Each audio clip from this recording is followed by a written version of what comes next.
All right, time to check in with the man himself, Sam Merrill, as he has now received an invite to the NBA Draft Combine. And Sam, we got a lot to talk about, man. So let's talk about that combine. What was that process like, and how did you find out that you were going to be part of this thing? Yeah, so it's been a crazy few months, obviously, for all of us, and for me specifically, trying to go through this pre-draft process. I was pretty sure that I was going to get an invite from the beginning of this process.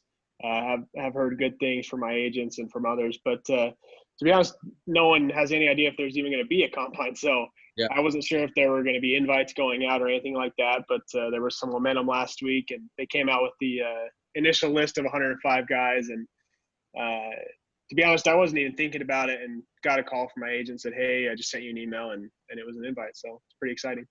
So a lot of people need to understand those invites come from NBA teams. They select players that they want to see at the combine. And so that has to be a nice feeling knowing there's some NBA teams out there that want to get a closer look at you. Yeah, definitely. So what they do is they send them out to the teams, and each team gives you 60 guys that they want to see, and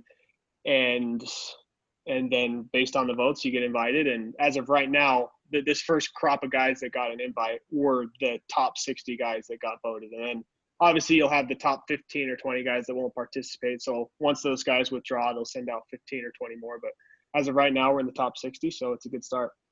Definitely. And do you know have you got any indication on what this combine or what this thing's going to look like?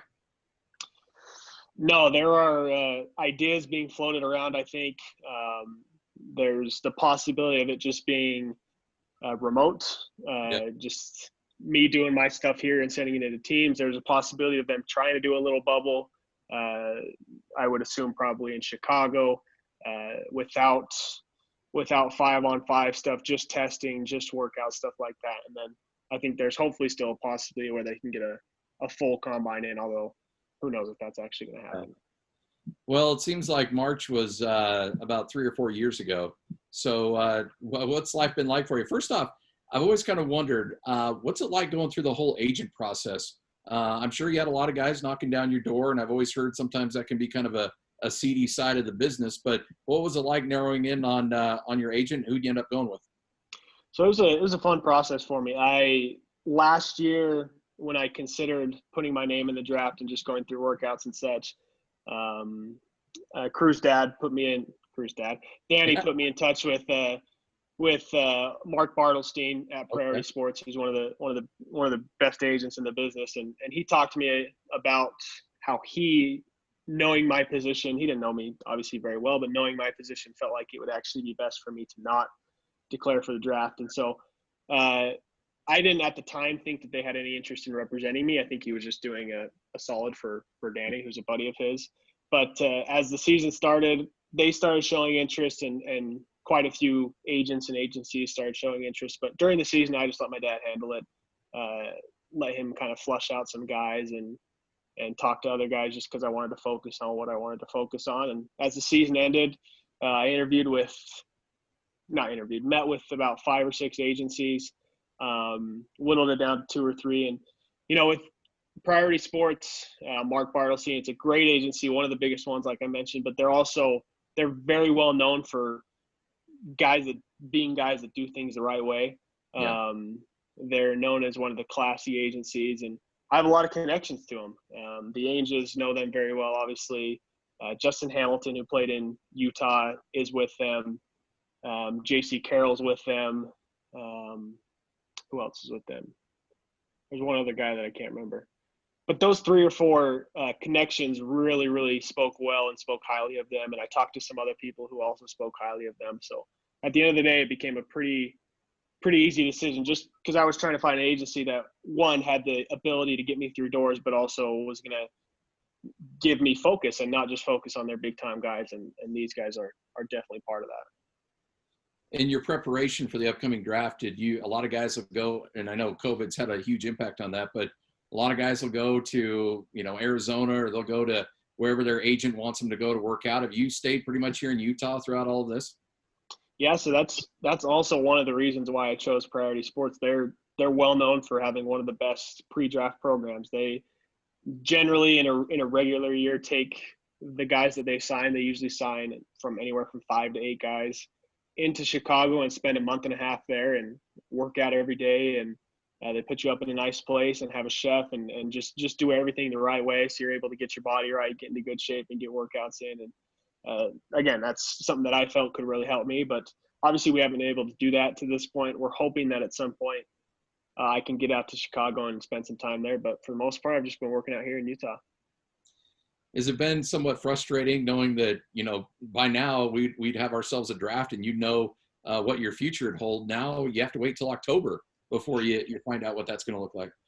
Yeah, it's been tough because when the season ended, we were pretty sure that the draft would be moved back, but there was no guarantee. So when our season ended, I had to go full set and work towards as if there would be a draft in June. And then beginning of June, we knew for sure that it was going to be pushed back. Didn't know it was going to be till October. So when they announced it was going to be till October, I took a little time off just to make sure I'm not wearing myself down. And just this last week and a half, I've started going real heavy again. So I'm going to be doing that for the next 10 weeks or so. But it's tough, but it's all I can do at this point. And I think this is good for me to have as much time as possible to improve, to get my body right and do all those things. And I don't have any time to worry or complain. I've got to make the most of this opportunity. So as your, as your agent and the agency, have they kind of outlined for you, even though you can't go to Chicago and do the work and stuff like that, have they kind of given you a plan on what to work on, or is that kind of all coming from you? Yeah, they have a basketball trainer and a strength and conditioning coach. So I've been able to keep in touch with them. And as far as basketball goes, it's pretty clear what I need to do. I need to prove that I can just be a knockdown shooter and get my handle a little better, and obviously prove that I can defend at the NBA level. Although that's been hard to work on right now without being able to actually play. But so again, been in touch with those guys. Strength and conditioning coach has given me workouts and lifts that I can do. So it's been good. It's interesting being around you and watching over the last 3 years. More often than not, whoever the best offensive, player for your opponent, you ended up guarding them a lot of times throughout the course of the game and throughout the course of the season. So when you hear things go, well, he needs to improve defensively, do you kind of chuckle a little bit at that because of what was asked of you so often defensively throughout the last 3 years? Well, I think there is a stereotype for sure. I think a lot of people look at me and see that I'm not dunking all the time and just assume that I can't defend. So that's there. But I did guard most of the best players, but most of those guys aren't going to be playing in the NBA. So I understand that there's a question mark because for any player, it's defending at the NBA level is really, really hard. So I know that it's going to be a challenge, but I do have confidence in 1, my toughness and my competitiveness, 2, my IQ, and 3, I think I'm a little quicker than people give me credit for. So again, it's not a given. I'm going to have to prove it, but I'm confident in myself. Do you keep tabs on the mock drafts and stuff like that, or you try to stay away from that stuff? I mean, if one pops up, I'll look at it. I don't religiously study it and see where I'm moving and all that stuff. But I think it's interesting just to see because, again, I've got the guys that have signed with priority who I know pretty well, not pretty well, but know well enough to see where they're at and see where I'm at. And obviously, we got Yoli and a couple guys in Utah and in our conference that are popping up on these mock drafts too. So it's interesting to look at it, but I'm not necessarily concerned about where I'm showing up in the middle of July. Who are some of the other people you're leaning on through this process? Anybody else you're reaching out to get some advice? I know you're still close to Spencer Nelson. Anybody else that you're trying to lean on to kind of help guide you through this process? Yeah, Spencer's definitely one of the guys. He's been very helpful. He helped me throughout the agent process because a couple of the guys that I was talking to knew him very well. So he's been very, very helpful. Just giving me advice. He went through this exact process. All the alumni from Utah State have been very helpful. Gary Wilkinson, Ty, JC, Spencer Butterfield, all those guys have been fantastic. And I've gotten to know Eric Mika lately. We've been working out together, and he's a great guy. And he's talked me through. He's been in the G League this last year, so he's talked me through how that's been and how important it is to get in the right situation and with the right team. And so he's been very helpful as well. I was talking to Justin Zanuck the other day, the Jazz GM, and he mentioned the last live basketball game that he saw college game was your game. He was at the San Diego State Utah State game, and he said, that's not a bad game, last game to see. And to a certain extent, this COVID thing has been a nightmare, and I know you would have loved to have played in the NCAA tournament, and that probably could have helped your stock a little bit more. But still, with that said, the fact you were able to get in that last game and have that kind of moment, that kind of a game, I got to imagine it helps you out a little bit too. Yeah, it's I think hopefully teams, either way would have done film work and hopefully would have seen some good things from me. But I'm just, every day I'm so grateful that we were able to have a conference tournament, that I was able to play at a pretty high level, because that's one of the things I've heard is because of everything that happened the week after, that really put me on the map and put me in the minds and in the eyes of scouts and of executives and such. So that's given me an opportunity and kind of put me, like I said, on the map and forced them to do a deeper dive. And I think that's certainly helped. What are you, when you're working out, when you're getting ready, what are some of the things that you want to fine tune before the combine, or what are some of the things that you want to have in your back pocket that you want to improve on heading into this process? Well, my number one focus has been getting my body right.